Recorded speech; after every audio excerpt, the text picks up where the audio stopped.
A linguagem da cura pelo Espírito. De acordo com o caminho da autorrealização, poucas palavras servem de base à arte de curar pelo Espírito. Antes de abordar esse assunto, quero dizer brevemente o que se entende por autorrealização. É uma doutrina espiritual baseada em uns poucos princípios que qualquer pessoa pode observar praticamente, independentemente da sua confissão religiosa. O caminho da autorrealização revela a natureza de Deus como sendo o poder infinito, a inteligência e o amor do universo, e revela o ser de cada indivíduo como uno com a natureza e os atributos de Deus. Ser individual esse que se manifesta em inumeráveis formas e espécies. Revela ainda que a natureza e a ideia que temos das desarmonias deste mundo resultam de uma concepção errônea sobre a revelação da divindade no universo.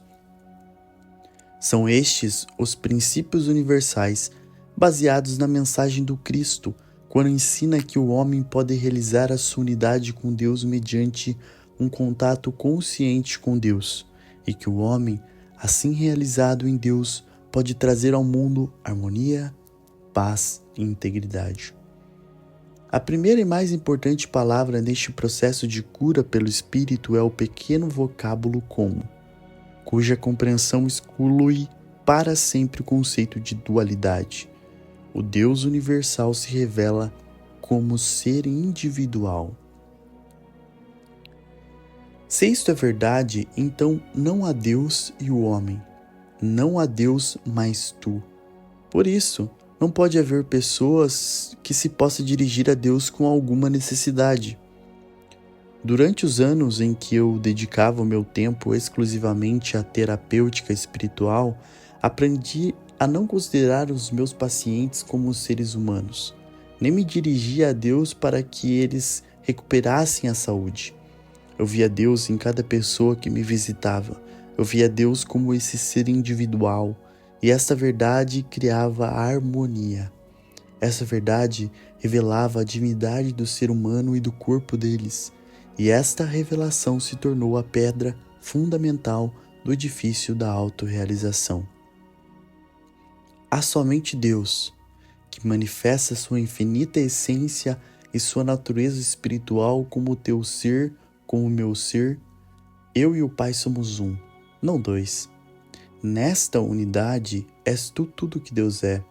Se compreenderes a ideia como que Deus se manifesta como o teu ser individual, como o meu ser individual, então compreenderás que tudo que Deus é, tu também és. Meu filho, tu estás sempre comigo, e tudo que é meu é teu. Eu sou herdeiro com o Cristo de todos os tesouros do reino de Deus. Nada posso fazer de mim mesmo, mas em virtude da minha unidade com o Pai, eu sou tudo que Deus é. Onde quer que eu esteja, está o Pai dentro de mim. Por isso, onde quer que eu esteja, o Pai age dentro de mim. Deus que aparece como ser individual, Deus que se mostra como sendo tu, como eu, é esse o caminho da autorrealização. É esse o segredo da cura pelo Espírito. Esse tu ou eu não é um reflexo ou uma ideia separada ou algo que fosse menos que Deus. Esse tu ou eu é Deus mesmo, feito manifesto, Deus Pai, que aqui na Terra aparece como um ser individual, unidade. É este o mistério. Depois de assimilares essa verdade, depois de viveres nela e a praticares, considerando cada homem, cada mulher, cada criança, cada planta e cada ser individual no mundo à luz do conhecimento, isto não é o que parece ser, isso é Deus, que se manifesta como. Então desenvolverás aquela consciência curativa que nunca enxerga o homem na sua humanidade, mas que logo entra em contato com a consciência espiritual dele. Acostumar-te-ás a não ver o homem segundo a sua aparência, mas o verás através dos teus olhos, para além dos seus olhos, na certeza de que lá está o Cristo de Deus. Fazendo isto, aprendes a prescindir da aparência externa e em lugar de tentares curar alguém ou restabelecer alguém ou melhorar alguém, te tornarás verdadeiramente uma testemunha da sua natureza crística, da sua essencial identidade com Cristo. Outra palavra, não menos importante que o como, é o verbo é. Se é verdade que Deus se revela como o ser individual de cada criatura, então a harmonia é a verdade sobre cada indivíduo. E com isso a palavra é se torna a palavra mestra na oração e no processo curativo. Então desistimos de querer curar alguém, desistimos de querer melhorar ou enriquecer alguém. Então vivemos constantemente na harmonia da consciência do é, ou do eu sou. Se Deus é o teu ser, então Deus é a tua harmonia. Se tudo que o Pai tem é teu, então tu estás agora mesmo na plenitude e perfeição de Deus. Se Deus é a atividade do teu ser, então é a harmonia, a lei do teu ser. Se deixares de viver no passado ou no futuro, então vives na consciência do permanente do eterno eu sou. Uma das verdades eternas da filosofia diz: no meu interno ser, eu sou o que Deus é. Por isso, no meu externo agir, quero também agir assim como Deus age. Com outras palavras, se na minha divina essência eu sou perfeito como Deus, então na minha humana existência eu devo agir tão perfeitamente como Deus age. Sede perfeitos, assim como é perfeito o vosso Pai que estás nos céus. Deve haver perfeita sintonia entre o nosso ser e o nosso existir, agir. Temos de essencializar a nossa existência. Temos de divinizar a nossa humanidade. Devemos ser atualmente o que somos potencialmente. Mesmo quando encontras um bêbado, um doente ou um moribundo, não prestarás atenção à aparência externa, mas dirás a ti mesmo: ele é. A consequência do como é necessariamente o é. É isto compreensível ou não? Se Deus se manifesta como o teu tu, portanto, é a harmonia a tua verdade. A mais poderosa expressão do vocabulário da oração é a palavrinha é. A harmonia é, Deus é, a alegria é, a paz é, a abundância é, a onipresença é. Será que pode haver algo que curar, algo que mudar, algo que renovar ou algo que aniquilar na presença da onipresença? Percebes os fenômenos externos, as aparências dos sentidos, mas não te deixarás desorientar por elas. Podem os olhos ser testemunhas da doença de alguém, testemunhas da pobreza ou da culpa de alguém, mas o Espírito te diz: não, isto é Deus em sua manifestação. Isto é uma individualização de Deus e por isso a harmonia é a verdade, independentemente do que os meus olhos veem ou os meus ouvidos ouvem. A cura espiritual supõe uma consciência altamente desenvolvida. É uma consciência capaz de penetrar as aparências e enxergar para além. É uma visão de dentro que nos dá a certeza dessa verdade, mesmo quando os nossos olhos enxergam um ladrão ou um moribundo. Ninguém pode ser curador espiritual eficiente se não possuir a certeza: este é meu filho amado, no qual me comprazo. É sem importância o testemunho dos sentidos externos. Algo no teu interior deve cantar, e o cântico que teu interior canta deve dizer: este é o meu filho amado, no qual me comprazo. O eu no meu interior é poderoso. Palavras não resolvem este problema. Deve ser uma convicção interna. E esta só se adquire por meio de exercícios, pela compreensão e prática, sem falar da graça de Deus que reside no teu íntimo. Se fores capaz de ficar sentado à cabeceira de um doente moribundo, sem um vestígio de temor, porque uma voz canta no teu interior: este é meu filho amado. Eu sou onipotente no meu interior. Jamais te abandonarei, nem te esquecerei. Então és um curador pelo Espírito. Isso supõe uma evolução que só se alcança por exercícios, até que desaponte o dia em que esta voz fala de dentro, ou alguém recebe essa consciência pela graça de Deus como um presente. Entretanto, é difícil alcançar essa convicção se não forem clarificadas certas circunstâncias que fazem parte da cura espiritual. Uma das mais importantes é a função da mente humana. Antigamente, nos primórdios das assim chamadas curas metafísicas, ensinava-se que o corpo estava sujeito à mente. Era uma ideia nova, tão provocante que o homem moderno começou a treinar nesse sentido, controlando o corpo pela mente. Breve foi o tempo dos sucessos, e assim em nossos dias alguns principiantes colhem certos resultados com este método. O que há de ilusório nessa praxe é que os seus adeptos se esquecem de que por detrás do pensamento está um pensador, e que este pensador não é nenhuma pessoa, o pensador é Deus, o Deus no homem, a alma humana. A mente humana é apenas um instrumento de percepção. Podemos sim perceber a verdade com a mente, mas a mente não é criadora. O próprio inventor não aure a sua invenção de dentro da sua mente. Ele percebe a existência de certas leis naturais que sempre existiram, descobre como essas leis harmonizam-se entre si e como devem ser aplicadas. O reto uso da mente como instrumento de percepção faz dela não somente um poderoso instrumento, mas a sua faculdade cresce com o uso e faz eclodir novas forças.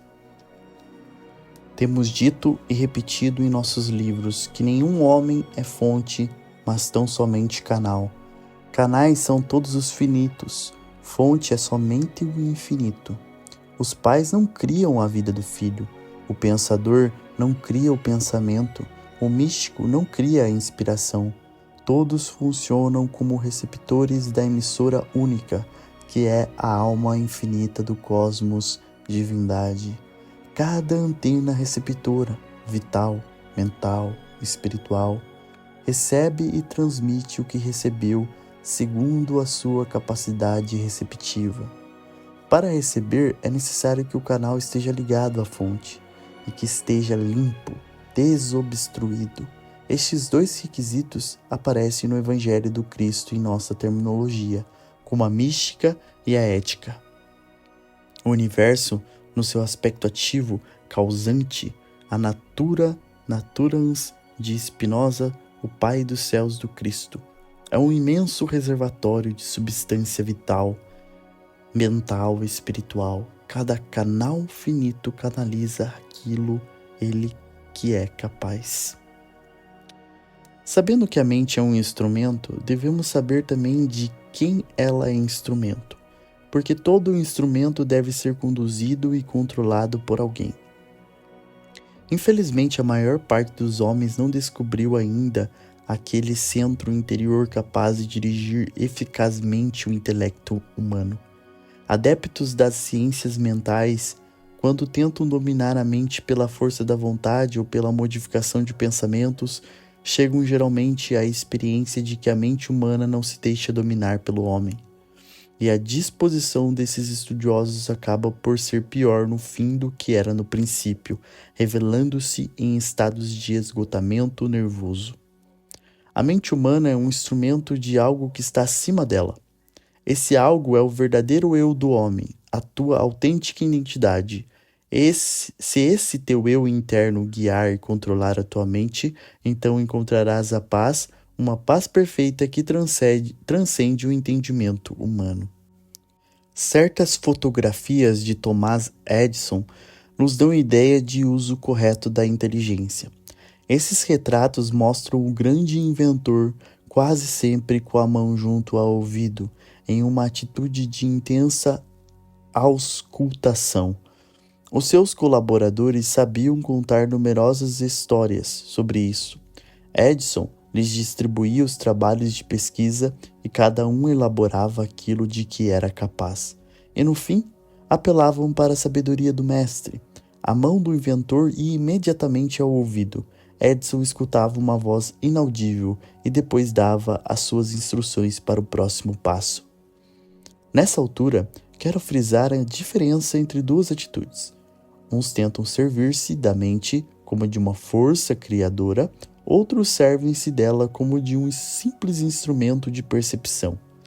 Se eu trabalhasse no plano puramente mental dos pensamentos, fecharia os olhos e repetiria incessantemente a mim mesmo: teu corpo está sadio, teu corpo funciona normalmente, teu corpo reage a essa verdade que me é consciente.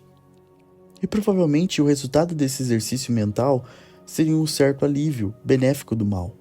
Com efeito, nos primeiros tempos dessas terapias metafísicas houve uma onda de resultados admiráveis. Na realidade, porém, os curadores não haviam atingido a verdade plena quando cuidavam que a mente pudesse curar o corpo humano, próprio ou alheio. Era uma das etapas intermediárias, certamente superior àquele outro estágio em que o homem considerava o corpo material como fonte e origem da vida. Do ponto de vista da cura espiritual e da vida espiritual, o processo é bem diferente.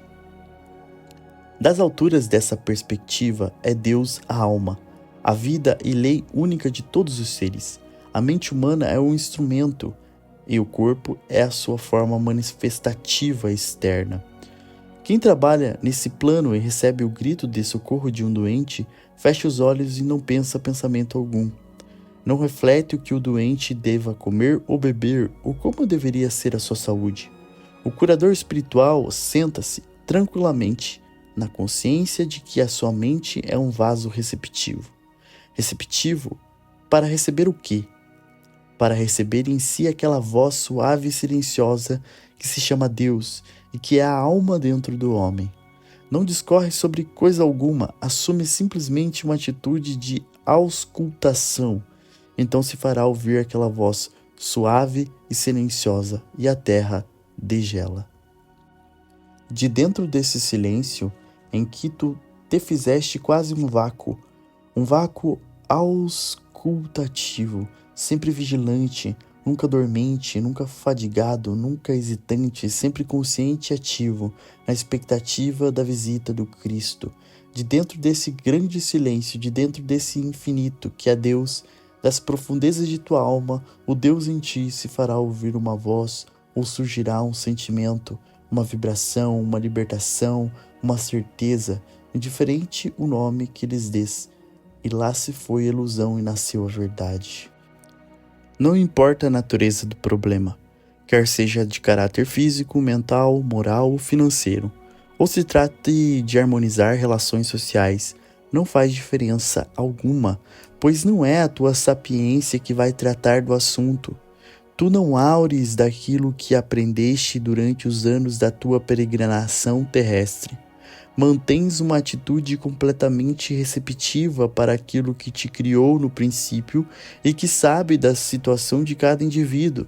E se tu permitires que esse poder se manifeste, estarás lá onde deves estar, sob a jurisdição de teu Pai Celeste, sob o domínio desse alguém que sabe das tuas necessidades, antes que tu mesmo as conheças, desse alguém que se compraz em dar-te o reino.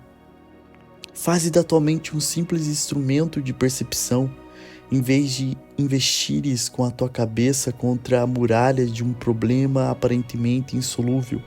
Em vez de te preocupares com o pensamento qual seja o próximo passo a dar, amanhã, depois de amanhã, habitua-te a escutar, servindo-te da mente como de um canal para receber as águas vivas da fonte. Permite que Deus encha a tua mente.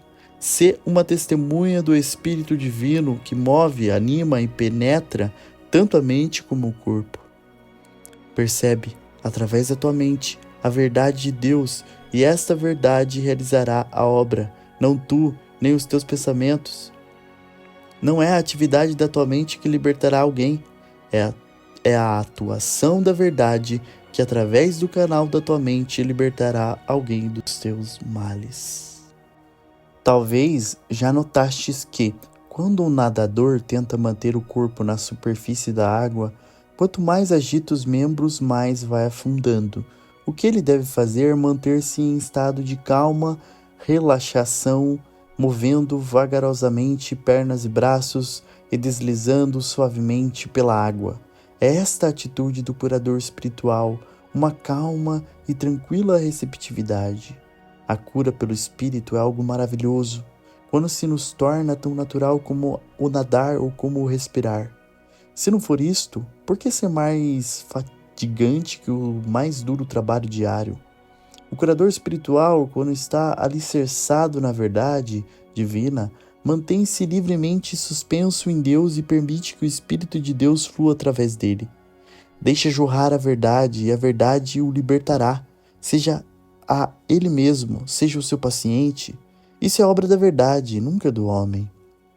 É essa atitude realmente humilde que repousa no Espírito.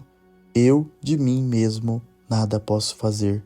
Mesmo que o tentasse, flutuando livremente na atmosfera da verdade, será a obra realizada pela verdade. Ao nadares, deixa que as águas suspendam o teu corpo. Ao curares, deixa que o Espírito de Deus realize cura. Não tentes influenciar a verdade com a tua mente. A verdade é infinita. O teu intelecto é finito. Não procures modificar a verdade infinita até que caiba dentro do recipiente da tua mente finita.